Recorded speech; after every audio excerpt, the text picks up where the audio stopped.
that you're playing into overtime with this team. What did you learn from that one that you can use when they come in here tomorrow night? Well, they played man, they played 2-3, and then they played 1-2-2, and we really hadn't spent much time on the 1-2-2, or 3-2. It really was a 3-2. So we're going to spend a little bit more time on that and hopefully do a better job. That kind of slowed us down a little bit.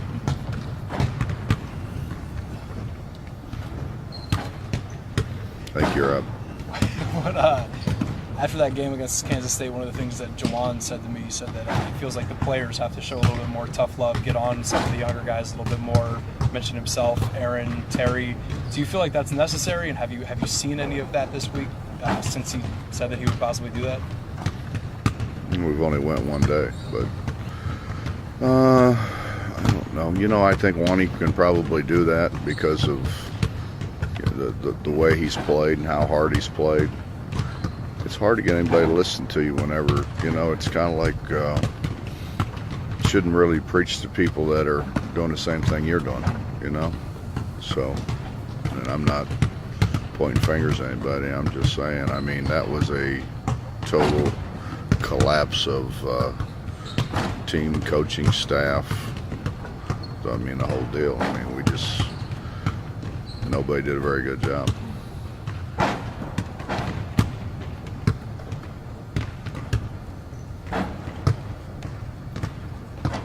So how about coming into this one?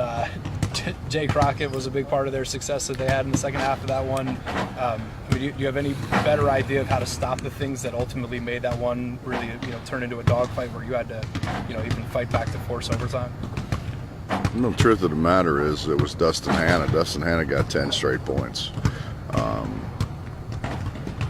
Crockett was in foul trouble, came in and played well at the end, made a big 3-point play that put him ahead by 3. But we just didn't do a very good job on the people that we knew they were going to go to. And again, Hanna gets 10 straight points, and we've got to do a better job. We got to do a better job of finding them. We got to do a better job of guarding them. And obviously Crockett's playing very, very well right now. We're going to have to do a great job on him. Coach, when you look at Devin now, is he a different player than what he was back in November? Well, I hope so.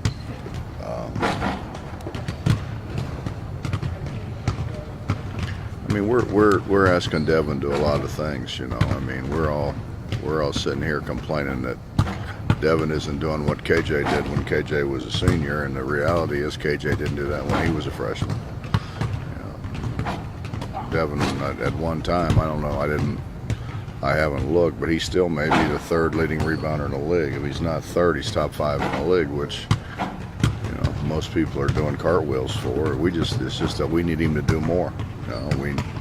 For us to be successful, we need him to do more. I mean, the truth of the matter is, you think you're going to have those other 2 guys, and we can spread it around a little bit more, and that didn't happen. So more fell on his shoulders. Of which they will be eligible, by the way. They're both on the Dean's list, so I would assume if you're on the Dean's list, you're probably going to squeak through. Okay. Just a guess on my part, but generally when you're on a Dean's list, you get through.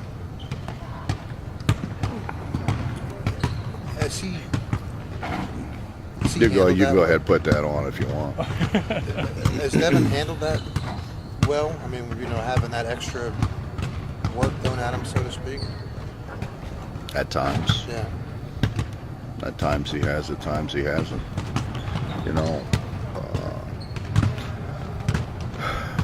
The Texas game he was sick, and we all expect guys to, fight through it. We all expect guys to be, Deshaun Butler when he had an ankle and nobody thought he was going to play, and he goes out and gets 43.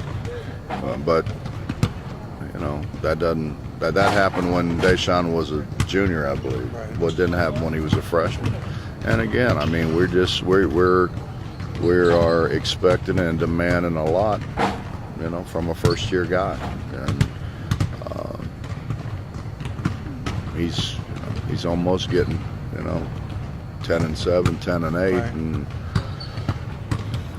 we need him to do more. I mean, I think that's the issue. We need him to do more.